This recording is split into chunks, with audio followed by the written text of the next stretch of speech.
नमस्कार। और आज की इस खास चर्चा में आपका स्वागत है। नमस्कार।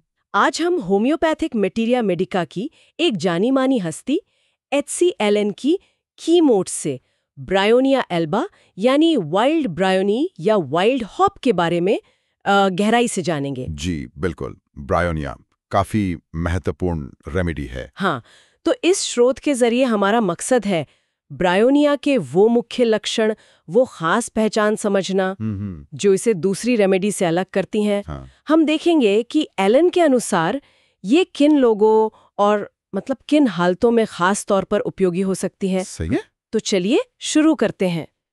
एलन कीनोट्स की एक खास बात यह है कि वो अक्सर दवा के असर को व्यक्ति के स्वभाव और शारीरिक बनावट से जोड़कर देखते हैं। हाँ, ये उनका एक खास तरीका है। तो ब्रायोनिया के मामले में ये कैसे नजर आता है? हाँ, तो एलन के हिसाब से ब्रायोनिया खास तौर पर उन लोगों के लिए ज्यादा कारगर हो सकता है जिनमें गठिया या वात मतलब रोमैटिक या गाउटी डायथिसिस उसकी टेंडेंसी हो। अच्छा, गठियावाद की प्रवृत्ति। हाँ, या फिर जिन्हें वो पित्त वाले अटैक्स मतलब बिलियस अटैक्स बार बार होते हों। और स्वभाव मिजाज कैसा? स्वभाव की बात करें तो ऐसे लोग अक्सर चिड़चिड़े बताए गए हैं, मतलब आसानी से गुस्सा हो जाने वाले और उग्र स्वभाव के। अच्छा, चिड़चिड़े। हाँ, शारीरिक रूप से देखें तो उनका जिक्र अक्सर होता है जैसे गहरे या काले बाल, रंग सांवला और मजबूत मांसपेशियां। दिखने में दुबले, थोड़े नर्वस और मतलब एक सूखापन सा दिखता है उनमें, कुछ कुछ नक्स वोमिका की तरह। तो ये शारीरिक बनावट और मिजाज का मेल, ये सिर्फ एक ऑब्जर्वेशन है या होम्योपैथी के नजरिए से इसका कोई गहरा मतलब है जैसा एलन के टेक्स्ट में लगता है? नहीं, इसका गहरा महत्व है। होम्योपैथिक नजरिए से व्यक्ति सिर्फ लक्षणों का जोड़ नहीं है ना। सही बात है। उसकी शारीरिक बनावट, उसका स्वभाव, उसकी पसंद नापसंद, ये सब मिलकर एक पूरी तस्वीर बनाते हैं। अच्छा। एलिन के टेक्स्ट में इसी होलिस्टिक व्यू मतलब समग्र दृष्टिकोण पर जोर दिया गया है। हाँ। माना जाता है कि दवा चुनते समय सिर्फ बीमारी के लक्षण नहीं बल्कि व्यक्ति की पूरी प्रकृति को ध्यान में रखना चाहिए। समझ गए। तो ब्रायोनिया के मामले में ये चिड़चिड़ापन और वो शारीरिक सूखापन ये मिलकर एक खास पैटर्न बनाते हैं। आपने सूखेपन का जिक्र किया। एलन कीनोट्स में ब्रायोनिया की एक बहुत बड़ी पहचान इसी सूखेपन को बताया गया है ना? बिल्कुल। असल में एलन इस पर बहुत जोर देते हैं। ये सूखापन सिर्फ मुंह या होंठ तक सीमित नहीं है। अच्छा। हाँ, बल्कि शरीर की लगभग सभी श्लेष्म झिल्लियों मतलब म्यूकस मेम्ब्रेन्स को प्रभावित करता हुआ बताया गया है। होंठ एकदम सूखे, फटे हुए, जीभ सूखी, अक्सर उस पर भूरी या सफेद परत जमी होती है। ओह। मल त्याग भी मुश्किल होता है क्योंकि मल बहुत सूखा, कठोर और जैसे जला हुआ सा लगता है। बाप रे, इतना सूखापन। और खांसी भी, वो भी सूखी, दर्दनाक और जिसमें कफ बहुत कम निकलता है। यहाँ तक कि मूत्र भी कम मात्रा में और गहरे रंग का बताया गया है। और इस सूखेपन के साथ प्यास का भी खास जिक्र है शायद। हाँ, और वो प्यास भी बड़ी खास किस्म की है। ऐसा नहीं कि मरीज बार बार थोड़ा थोड़ा पानी पीता हो। अच्छा। फिर कैसी? एलन के अनुसार ब्रायोनिया की प्यास लंबे अंतराल पर होती है, मतलब काफी देर तक प्यास नहीं लगेगी, लेकिन जब लगेगी तो व्यक्ति एक बार में काफी मात्रा में पानी पीना चाहता है, गटक गटक कर। ओह, ये तो खास बात है। हाँ, ये शारीरिक सूखेपन का एक और संकेत है। शरीर जैसे एक बार में ही ज्यादा पानी सोख लेना चाहता हो। ये सूखापन और प्यास का खास पैटर्न ये ब्रायोनिया को समझने में बहुत अहम है। ये तो हुई सूखेपन की बात।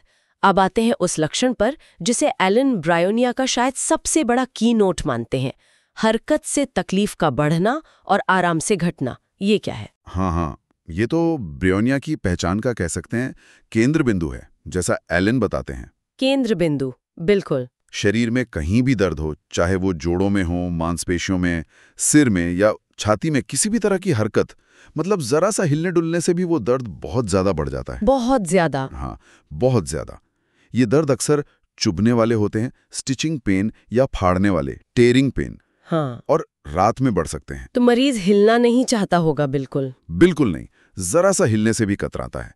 गहरी सांस लेना या खांसना भी दर्द को असहनीय बना सकता है। और राहत कैसे मिलती है फिर? ठीक इसके उलट, पूर्ण आराम से, मतलब बिल्कुल स्थिर लेटे रहने से दर्द में काफी राहत मिलती है। अच्छा, एकदम स्थिर। हाँ, और खास तौर पर अगर मरीज दर्द वाले हिस्से की तरफ करवट लेकर लेट जाए तो उस दबाव पड़ने से भी आराम महसूस होता है।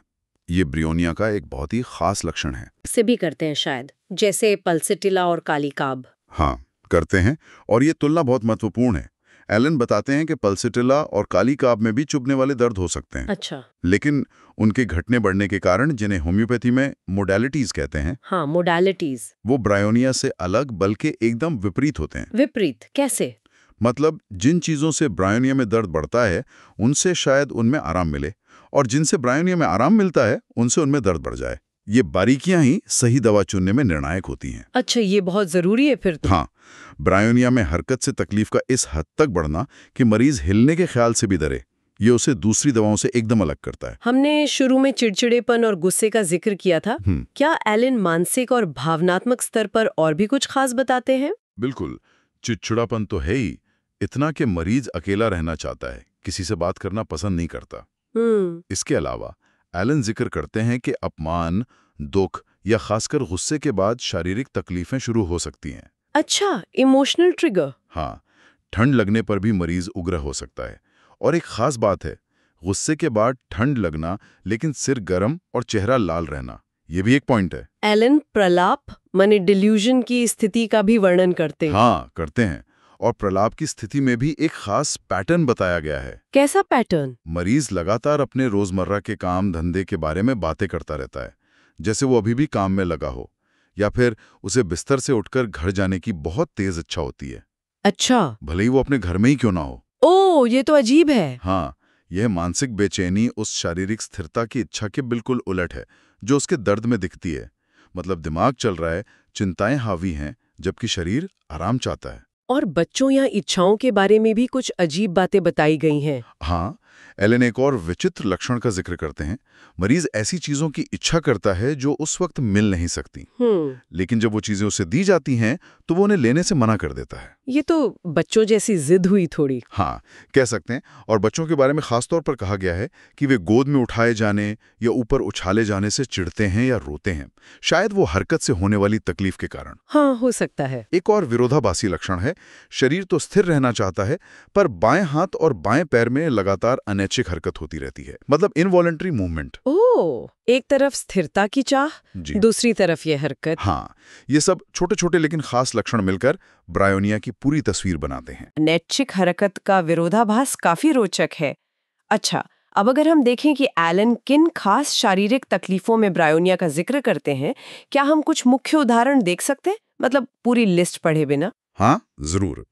एलन कई विशिष्ट परेशानियों का जिक्र करते हैं, लेकिन उन सब में ब्रायोनिया के मुख्य लक्षण, वो सूखापन और हरकत से बढ़ोतरी, किसी न किसी रूप में मौजूद होते हैं। अच्छा, वो पैटर्न जरूर मिलेगा। हाँ, जैसे सिरदर्द की बात करें तो एलन कई तरह के सिरदर्द बताते हैं, खासकर वो जो हिलने डुलने से बढ़ते हैं। जैसे? मिसाल के तौर पर, झुकने पर ऐसा लगना जैसे दिमाग फटकर माथे से बाहर आ जाएगा, या खांसीने पर सिर में तेज दर्द होना, एकदम बर्स्टिंग पेन। बाप रे। हाँ, सुबह उठते ही या आंखें खोलते ही शुरू होने वाला दर्द, या कब्ज के साथ होने वाला सिरदर्द, ये सब ब्रायोनिया के दायरे में आ सकते हैं अगर उनमें वो हरकत से बढ़ने वाला लक्षण मौजूद हो। समझ गई। और पाचन तंत्र से जुड़ी समस्याएं, पेट वगैरह की? पाचन में भी वही पैटर्न दिखता है।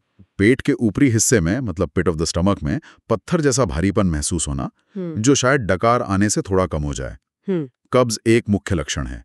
मल बहुत सूखा, कठोर, काला, जैसे जला हुआ, और उसे त्यागने की इच्छा भी कम होती है। हाँ, इच्छा ही नहीं होती। हाँ, एलन यहाँ तक कहते हैं कि समुद्री यात्रा पर जाने पर होने वाला कब्ज भी इसके दायरे में आ सकता है। ओह। दूसरी तरफ दस्त भी हो सकते हैं, खासकर गर्म मौसम में। ये पित्त युक्त, मतलब बिलियस, जलन करने वाले हो सकते हैं, और इनमें भी वही बात लागू होती है। क्या? हरकत वाली। हाँ। सुबह के वक्त या जरा सा हिलने डुलने पर भी दस्त बढ़ जाते हैं।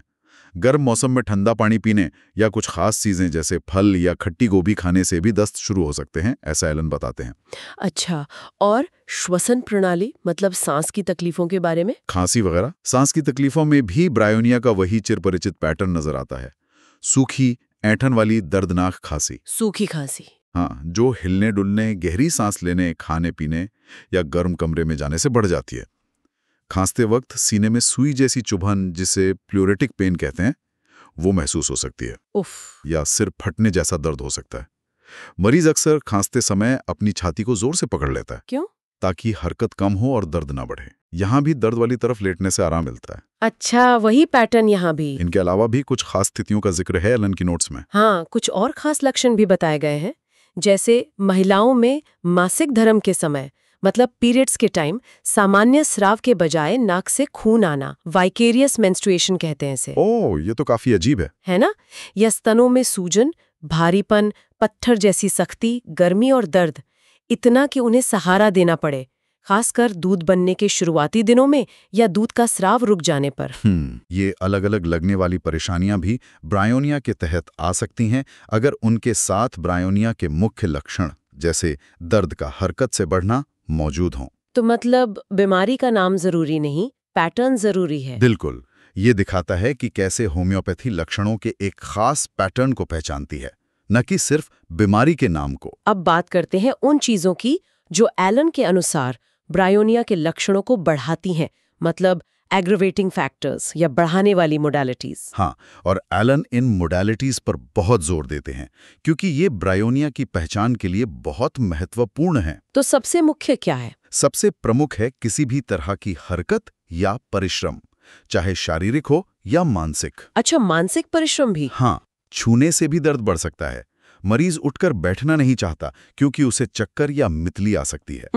और गर्मी? हाँ, और गर्मी और गर्म मौसम भी लक्षणों को बढ़ाते हैं। गर्मी से भी दिक्कत? हाँ, और एक और अहम बात है, शरीर से होने वाले किसी सामान्य स्राव का दब जाना या रुक जाना, जैसे पीरियड्स का रुक जाना या दूध का स्राव या त्वचा पर निकलने वाले दाने, इरप्शंस। हाँ।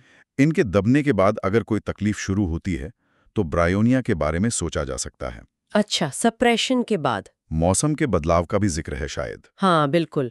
ठंडे मौसम के बाद जब गर्म मौसम शुरू होता है, या गर्म मौसम में अचानक ठंडा पेय या बर्फ खाने से।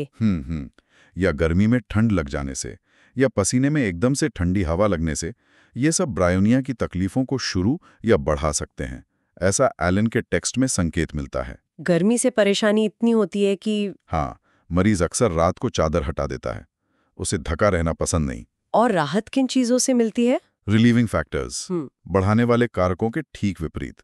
सबसे ज्यादा राहत मिलती है पूर्ण आराम से, बिल्कुल स्थिर लेटने से, एकदम हिले डुले बिना। हाँ, और खासकर दर्द वाले हिस्से की तरफ लेटने से, क्योंकि इससे उस हिस्से पर दबाव पड़ता है। अच्छा, दबाव से आराम? हाँ, दबाव से भी आराम मिलता है, जैसे दर्द वाली जगह को कसकर पकड़ने से।